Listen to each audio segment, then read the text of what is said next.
un serviteur de Dieu If a servant of God te prêche la bonne nouvelle, preaches to you the good news, pourquoi? why? Il fait naître ta It's foi because they're birthing your pour faith faire grandir la and they're foi, nurturing pour que les it miracles soient so that the opérationnels. miracles may be Mais operational. si quelqu'un vient, However, if someone il comes, prêche Moïse, he preaches il Moses to prêche you, les liens, he preaches il bondage prêche to les you, he condamnations. preaches condemnation Selon to la you. Bible, According to the il Bible, détruit ta they foi. are destroying your faith. Shalom bien-aimés dans le Seigneur. Je viens ici vous présenter notre cher serviteur de l'Éternel, le pasteur Clemson Amaury. C'est un homme qui sert le Seigneur dans la vérité, dans l'honnêteté. Quand j'ai découvert cet homme, au début j'avais difficile à l'accepter. Et finalement j'ai découvert en lui une vraie connaissance de la parole de l'Éternel. Le Seigneur l'utilise réellement. La Bible dit dans 2 Pierre 1, 5 à 8, la Bible nous recommande d'ajouter à notre foi la connaissance. Et nous avons besoin de la vraie connaissance. Mon peuple périt, ou mon peuple périt, ou mon peuple détruit faute de la connaissance. Nous sommes dans le livre de Osée, chapitre 4, le verset 6. Et la Bible dit, vous connaîtrez la vérité et la vérité vous affranchira. Nous sommes dans le livre de Jean, chapitre 8, le verset 32. Je vous invite, bien-aimés, à suivre et vous allez recevoir quelque chose que vous en avez besoin dans votre vie chrétienne. La vraie connaissance, bien-aimés, nous en avons besoin et nous allons bénéficier de quelque chose. Suivons. Bonjour, pasteur. Comment vous allez? J'espère que vous allez très bien. Et c'est Monsieur Firmin Awantodao. Et celui avec qui vous avez l'habitude de tenir la conversation au téléphone entre-temps. Et ça fait un bon moment que j'ai cessé de tenir la conversation avec vous. Et cela ne dépend pas de ma volonté. Ce qui s'est passé sur moi, ce n'est pas amusant. Et j'ai voulu passer le témoignage avec vous. Bon, c'est avec une grande joie que j'ai voulu remercier mon Dieu pour tout ce qu'il m'a fait afin de me protéger chez les autres. Et malgré ça, j'ai voulu partager le témoignage, mais vous ne m'avez rien dit à propos. Même mon portable a été confisqué par voulant me tuer. Mais il voit derrière moi votre image et quelqu'un d'autre portant une robe blanche vous protège. Il y a beaucoup de choses que j'ai voulu vous signifier. Mais malgré ça, là, mais vous n'avez pas voulu. Vous m'avez empêché entre-temps. Et quelque part, on dirait que vous-même, vous ne savez pas la force divine que vous avez en vous. Parce que je sais bel et bien que le Saint-Esprit est en vous. Et j'espère que votre vie est déjà cachée en Jésus-Christ. Tel que l'a signifié Colossiens 3, à partir de verset 2. Vraiment. Et ça me ferait un grand plaisir si vous pouvez essayer de m'écouter. Ça me ferait un grand plaisir pour que je puisse rendre ce témoignage. Bonjour, pasteur. Vraiment, je suis abattu spirituellement parce que depuis près de 2 ans, presque 2 ans, que on s'est entretenu, mais vous ne savez pas la raison pour laquelle, mais je n'ai pas pu, on s'est manqué quand même de tenir la conversation. vous êtes mon père spirituel. Et ce qui s'est passé entre les mois et jusqu'à ce que ils m'ont kidnappé pour vouloir me tuer, ce qui s'est passé, j'ai voulu rendre ce témoignage en disant que vraiment votre vie est en Jésus-Christ. Mais vous n'avez pas voulu me comprendre. C'est au vu de ça que j'ai voulu faire un petit don à l'église. Parce que ce qui m'est arrivé, c'est gigantesque. C'est un grand témoignage que je dois rendre, sincèrement. Parce que les gens ont tenté de me tuer et on me voit votre silhouette derrière moi. Et vous êtes devant quelqu'un qui a porté une robe blanche. Ça les a handicapés de me tuer. Jusqu'à ce qu'ils m'ont gardé, ils complotaient des choses sur moi et ils n'ont pas pu. Finalement, ils m'ont relâché, ils ont dit que les choses là ne marchent pas. En voulant faire le programme de me tuer, on vous voit derrière moi. Et vous êtes devant quelqu'un qui a porté une robe blanche. Et c'est un miracle qui s'est produit entre les et moi, jusqu'à ce que ils ont fini par me relâcher. Ils ont tué les autres qui sont kidnappés, mais quant à moi, ils m'ont relâché. C'est dans cette joie que j'ai été dans une boutique au Tchad pour prendre au moins ça là,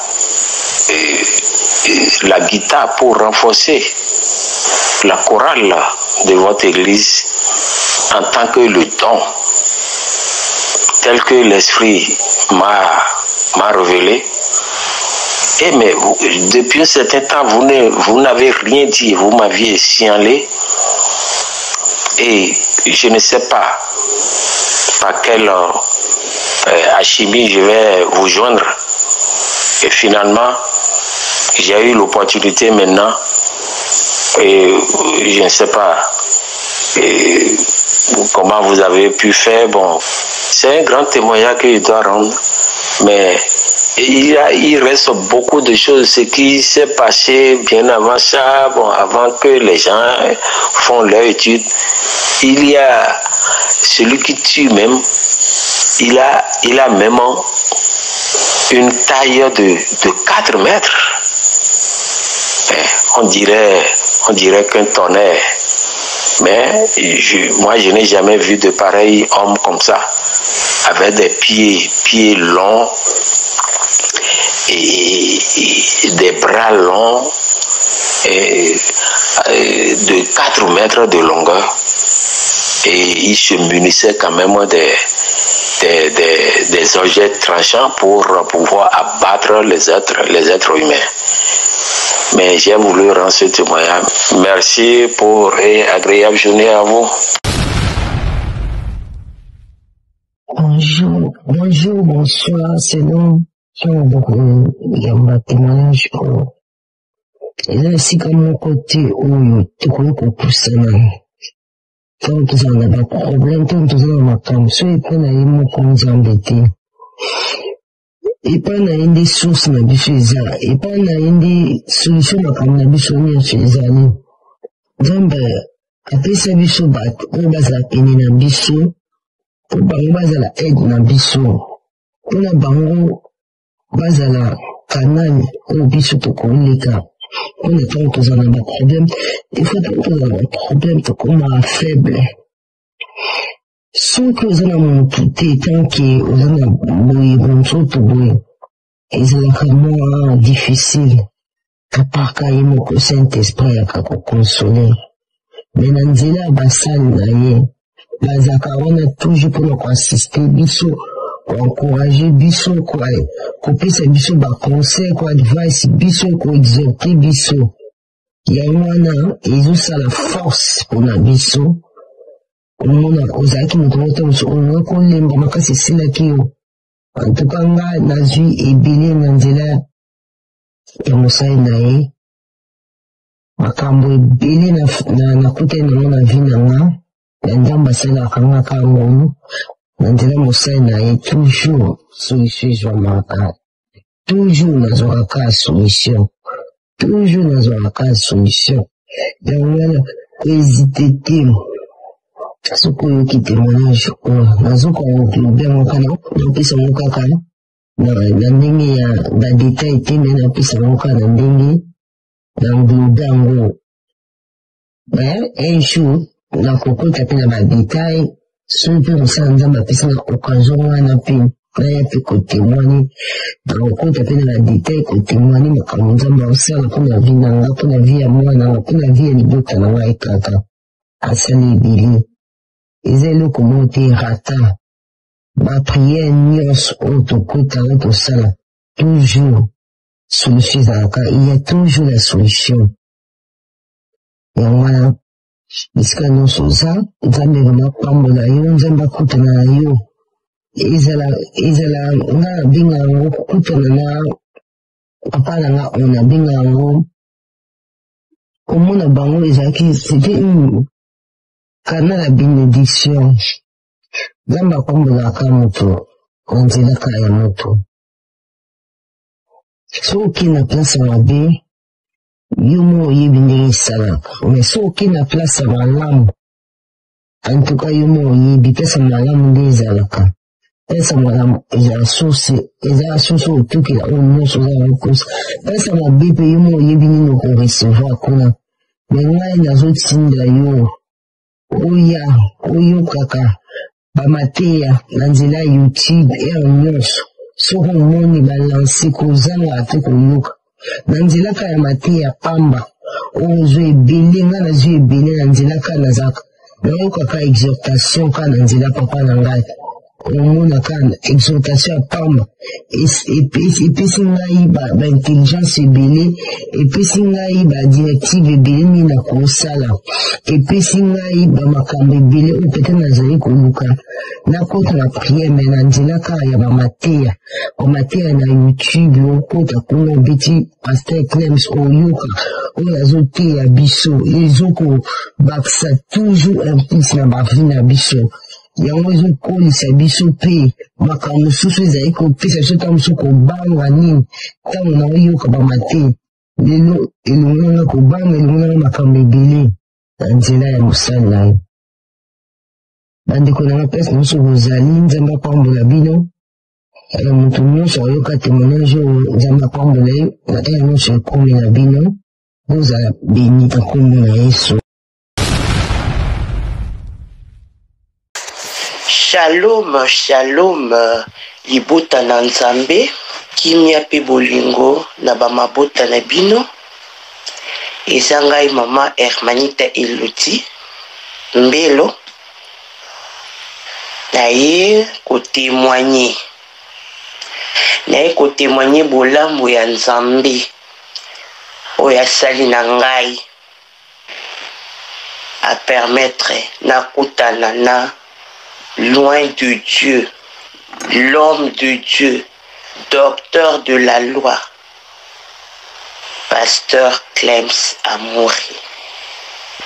Vraiment, bandeko ponanga, isa témoignage, isa vraiment une grande bénédiction parce que isa na bamakam onga na banda koloba na ba openga na bane ko kanisa oyo bato bandaki ko comprendre ngate na bane ko mena ba on dirait na zanga moko na raisonner bongo on dirait na zanga moko na comprendre bongo mais tango na eko kutana na mutu na nzambi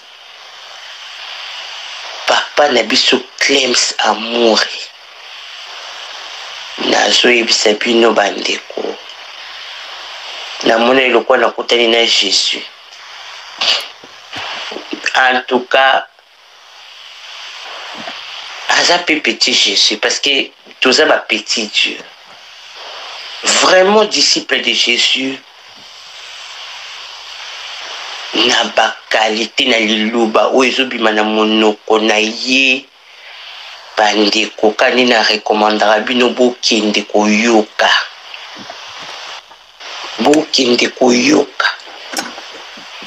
bobeti kaka pasteur Clems Amour na YouTube bopesanga raison nga nazalaki na makanisi bon en fait makanisi nanga ebandozala mingi contraire na oyo ya basali ya nzambe na oyo ya bana na nzambe.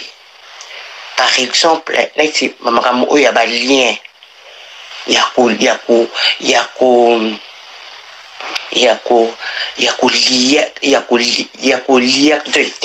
te makambo balien donc balien ya famille biso sikoyo génération na biso na baéglise des réveils ekomi o balien basinga ya famille alors bandeko na nga mosusu bakomi kotatola yango bacousine na bacousine bakomi kotatola yango babi en tout cas il faut ezala kaka koko na biso wana atekaka mabala ya bana basi ozomona te na famille bana mibali baka na problème mabala te kaka bana basi. En tout cas la famille na biso bana mibali nyonso baka na ba problème mabala te soko abali na ye akufanda kimia na mwasi na ye. Mais génération ya ba mama na biso bango tout bana mibali ba réussir na ba mariage na mais bana basi en tout cas ezalaki échec. Alors génération na biso ba cousine bakomi kaka na langage na monoko oh vraiment bakanga esa kaka balien koko na biso koko wana na kasi na nga na ndalo ba nga balien famille et pas na nga ezati. Pourquoi? Parce que o aza kati na nga o nga na yamba aza munene koleka oyo aza ba oyo ba démon nyonso bana mokili na bi balien famille ezati. Alenga pe na tour na nga pe na kutani pe na ba problème na côté ba mariage ndepe ka ba cousine musu ba kutana nango. Après moi surtout solina ba causer oh moni ndenge eza boye il faut ezala kaka ba lien ezolanda biso nga na zota to nga binga ba lien te ngai ndi tour na nga na le comité ngai ndi na yebiki na na kutani na oyo ngai te nga na zana balien nga vraiment mutu na yamba Jésus na comme une nouvelle créature lien nini ya ba grand parents ko résister liboso là il y a le grand guerrier le plus grand guerrier du monde entier lien ni mo konja mapinga na lula chef ya armée céleste azakati nanga siko lien nini ko résister. En tout cas nazaki on dirait tout le monde dit non biloba nazali on dirait ba non mona nga lokwa na biloba mais il faut que ça nga no sibonga bino boka msanga na kati ya famille ya génération c'est ça na ba ndeko msu babali ezana bala basi msu bala kati ya libala siko bino o bosu na mabala te o mabala yete pourquoi beaucoup ko tatola kisa balien siko balien wana ekangaka biso bongo na komo tanga bakoma bongo kingali auto sa mariage te balien wana landi ete poigne et bongo kingali siko pona nini kaka yo parce que o libala comme non na noté OK koloba ki balien donc non siko so na loba momo na dirait ngande naza na ebiti ngani na rongi donc ngani naza dans le faux siko yo ndeko la camarade na mo boye bandeko abebisa libala na ye muku après abano sambela te après akomi ko sambela ke sambela pas bostra akomi ko landa ba prière à bostra nga abengi nga oh tokota ba prière à bostra nga ba prière à bostra ya ni o ya balien toujours kata balien kuna nga bi ni na websa bino boye akoma ka muta bostra bon kuna imite balien ni ngo ya dinga kokata kuna mo akinda ko sambela pas bostra ba kata balien bande konanga vraiment na ekokutana na pasteur Clems Amour on a bien ka docteur ya loi parce que ça docteur ya loi na yoki enseignement na ye ya balien oyo bato bikomisa esclave akosambela lelo abuki balien lobi abuki balien lobi okuna abuki balien siko balien yango oyo bobukaka chaque jour donc ebukana na ngati donc au côté prière en tout cas pasteur Amoury nzamba pambola na se retrouver dans la Bible de comment on a occasionné les extraterrestres sur la terre. Nous on est dans un peu nous on nzambe à côté là ndeko oyo ndeko na biso papa na biso Amoury azoloba makambo papa na biso Amoury azoloba makambo ebele ndeko Bible lobi. Vous demandez, vous ne recevrez pas parce que vous demandez mal. Makamusus oto salaka toyebaka te. Babiloko mususu tobelelaka na munoko ozo sambela eza nango important te. Demo o biso toliaka tolie lelo tolie lobi eloba nango pasteur papa na biso Amoury Clem Samuel alobi nani akina ko delie bango bino bo lié bango lelo botini bango bisika bikao ki lobi boye lisusu ko lié bango bande ko bukindi kolanda baenseignement ya papa oyo liloba evanti kati na ye oin de Dieu nzamba sali biso grâce ya kosala na mutabo ngana obenga ye Alain Moloto ya ba pasteur ya ba prédicateur ya ba enseignant parce qu'il y a vraiment enseignant. Donc, moi, je vais regarder ce tableau à 6 000 qui wana ils ont la créé à ce coma. Donc, au moment que Erazo ko expliquer ozo comprendre mot sur mot et puis à tiens là verset biblique. Et ça peut me kamususu o yemo ko solo ba ke azala ki ignorant abande ko kasakiza bongo mais au fur et à mesure ya ko tanga Bible ko tanga ko kota la profondeur avec ko comprendre que ezala ki bongo te. Par exemple les kamo que non moi si athée akate. Donc nazo bisabino ba merveille ça. Balingami kati na nkolo ba serviteur de Dieu bana na nzambe makamusu bote ya kabatu na cher ezalaka yango te bandeko makamusu bote ya kabatu na cher ezalaka yango te bolanda pasteur Amoury nous connaissons en partie wana mususu oyo yebite okozwa ngwe panaye nazo recommander bino ba serviteur nga naza comble nga chaque fois na yokaka papa wana mote mesala kanga esengo parce que faut tozala na liloba évangile ezape moko ya ba arme donc moni ba arme oto bundaka o nzamba pesa biso pona ko résister parce que ma arme ya chrétien nenge pasteur moi expliquer biso combat na biso de tout longa combat déjà nous combattons dans la victoire biso tout ça va plus que vainqueur parce que Jésus-Christ ça appelé ça biso ilonga tout ça va plus que vainqueur parce que Jésus-Christ ça appelé ça biso ilonga siko ba arme oyo nzamba appelé ça biso pour ko résister dans les mauvais jours évangile ça na kati lilobi ça na kati de faux analiloba ndeko Zala mutaliloba.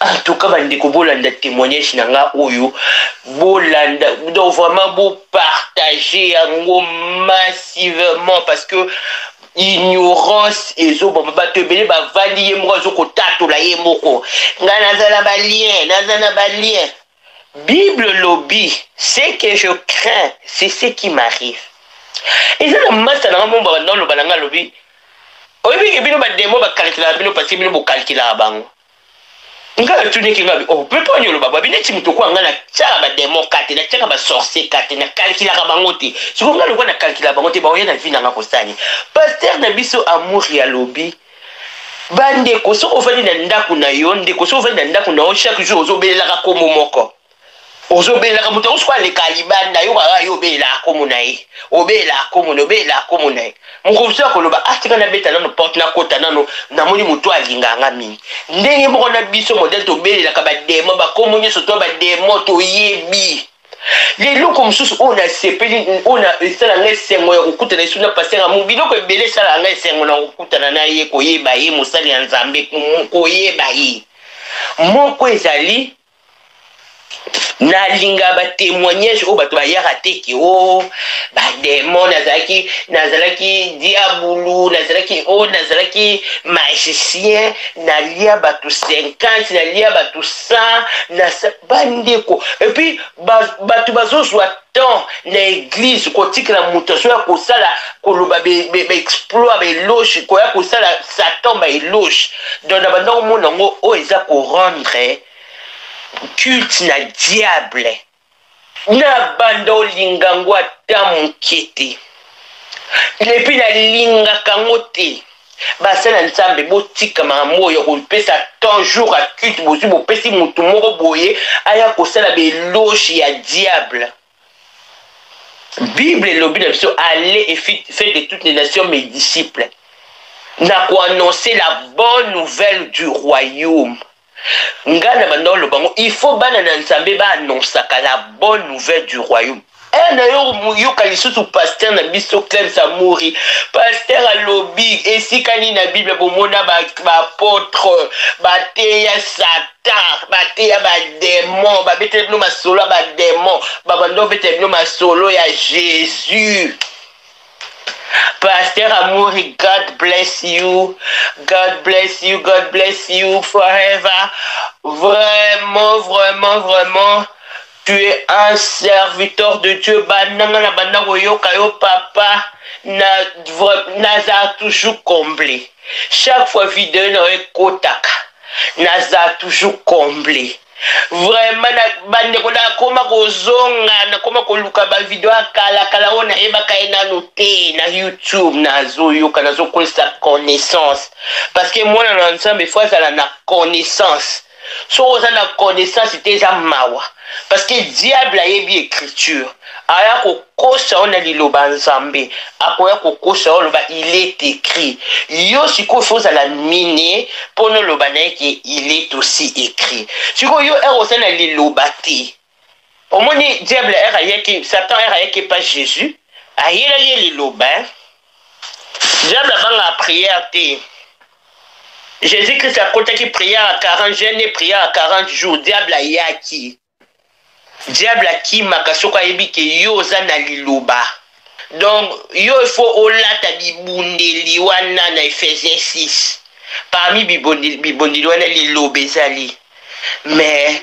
ba chrétien ebele bayebi liloba te ba pasteur ebele bayesu na makambo te ya te bakomi koya koteya ba vie na bango na ba chair masapo na masapo ba serviteur de Dieu s'il vous plaît na bolingo nzambe nazo recommander bino bokende kolanda pasteur Clem Samori parce que oh bino bokomi koteya biso mikolo yango te to ana posa ba vie na bino te ona kendaki na zonga to ana posa ba spectacle te o baluki okwe to ana posa te ki boya ko yokisa biso bato basalaka bato babeba ya ko vante ke ngana bomaka bato na to ana posa na ngote to mona Paul azaka mobomi munene mais chaque fois banaye kokoma ba lettre na ye et na ba Corinthiens et pas ba Éphésiens et pas ba Thessaloniciens anaye ko vanter ba mama banaye ko sate azaki paya anaye ko vanter ngote ezate ke lokola obongoli motema il faut oya ko yebisa biso ndeni yo lia batu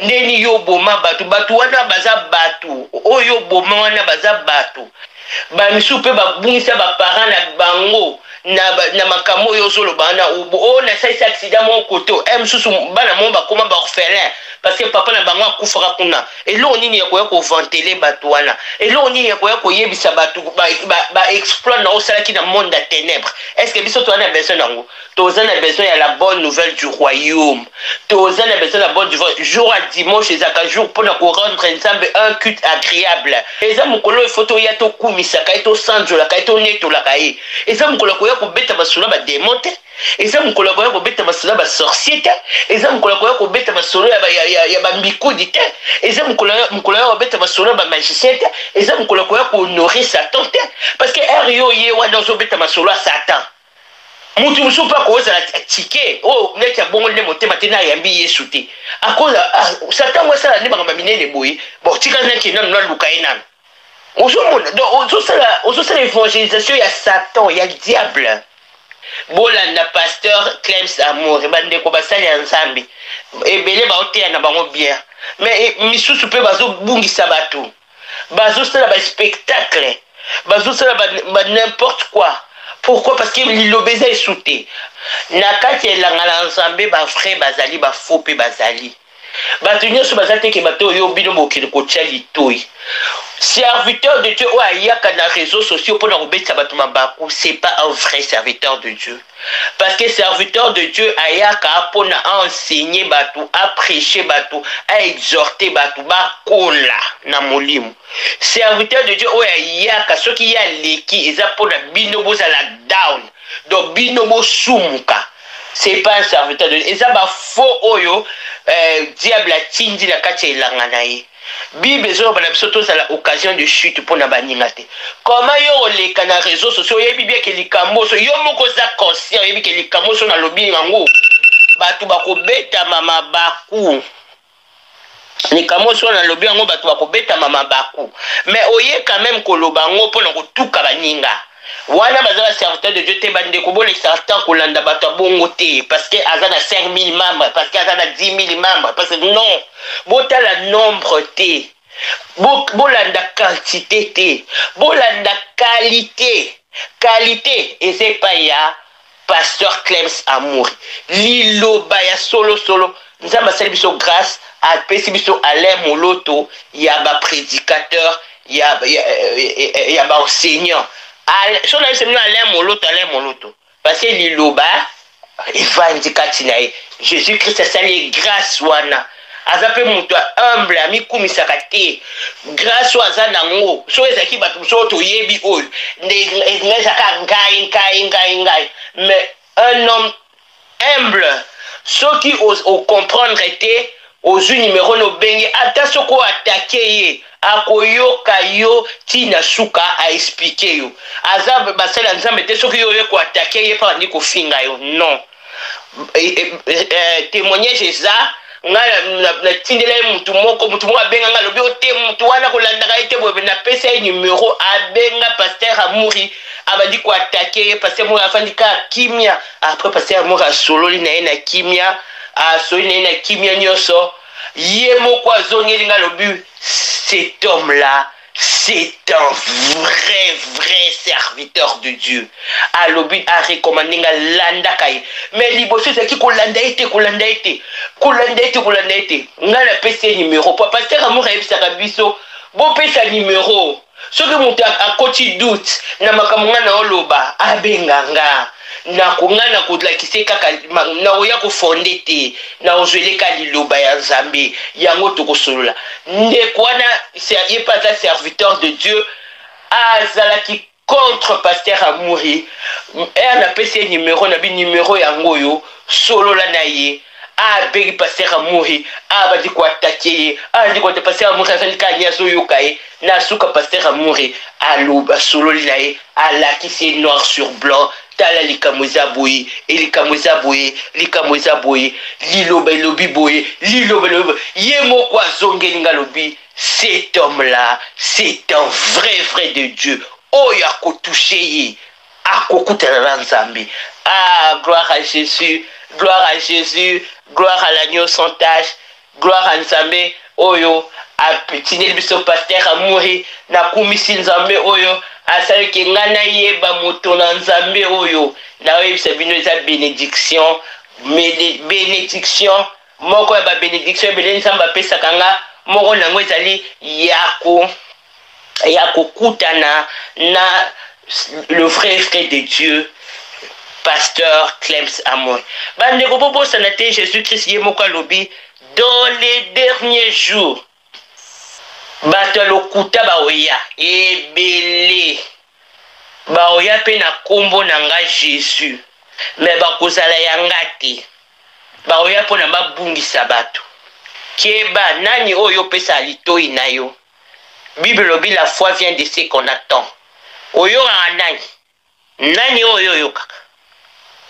Donc ozwaka temps oke otala paster mo azofinga na ye bato mais otali ye siko obakisi nini oyoki nini parce que oyo toyokaka ezaka na impact na kati ya bomoi na biso oyo yo oyoki wana ebakisi na bomoi na yo to elongoli mutu moko boyebi bino moko boza conscient ke afingaka mais il faut que oyoka ye ndenge azofinga azoparle à langue aoloba babétise bafaux serviteur yango bayeba ke bana na nzambe oyo il faut yela bango bafinga mpo baya kosabone ebele pardon réseau nini efingaka koleka réseau ya bacongolais eza te okende baréseau bato mosusu okuta bango même na tiktok okende tiktok ya bato mosusu okuta bango bazosolola bazopesa na baide ndenge nini mboka na bakodevelope eloko boye mais sokoki kaka kote ya bacongolais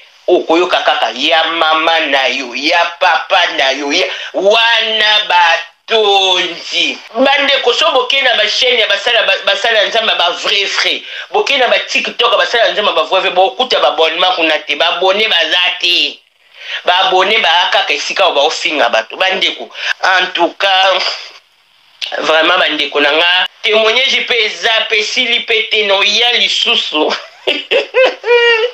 noya lisusu kotémoigne bolingo ya nzambe na kotindela biso pasteur Clems Amouri docteur de la loi Alain Moloto ya ba prédicateur Alain Moloto na bango Alain Moloto na biso donc nzamba a récupérer Alain Moloto azwaye batamokili basala ki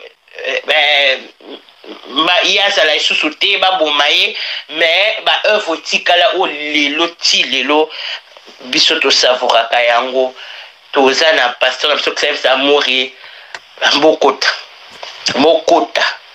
boke na YouTube obeti kaka pasteur Clems Amouri opesanga raison ndeko okopesanga raison oloba mama Hermanita Elodi Mbelo nzambe apambola yo okopambola nga mpe okopambola mosali na nzambe oyo azosala ke biso to vraiment tozala mine liloba nzambe oyo tobana baignorance eza ebele makambo ebele tosalaka na bakute na biso makambo ebele tolobaka makambo ebele topriaka nango yango tozosambela na Congo mpona vous demandez vous recevez pas parce que tozosenga mabe tozosala bapratique mosusu na kati ya bakute na biso oyo nzambe aza d'accord te na yango bandeko s'il vous plaît bokopesanga raison bokende ka bino moko s'il vous plaît bokende bokopesanga raison en tout cas nasuki awa atika ete nzambe apambola biso na bino po ete biso nyonso toza na besoin babénédiction na ye spirituelle matérielle peu financière vraiment awumela na ngwende na ye Jésus Christ na biso awumela na ngwende na ye amen amen et amen. N'hésitez pas à liker la vidéo si elle vous plaît, et si vous êtes nouveau sur la chaîne, n'oubliez pas de vous abonner et d'activer la cloche de notification afin de ne rater aucune de nos vidéos.